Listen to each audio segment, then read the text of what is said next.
其實有一次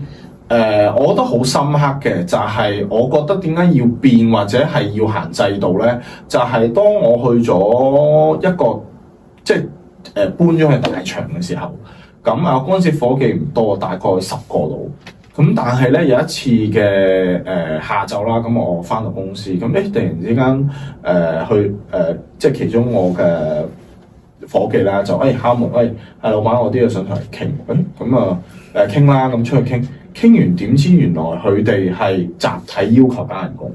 咁嗰下我係有少少企咗喺度嘅，因為嗰幾個都係比較公司比較核心嘅人，咁佢就話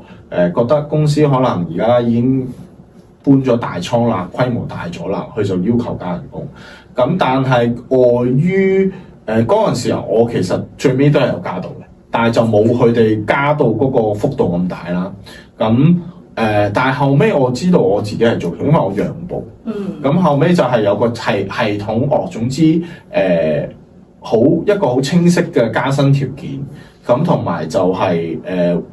會係識得去 reject say no 咯。咁呢個都係幾少少嘅故事啦，但係都幾 inspire 到我。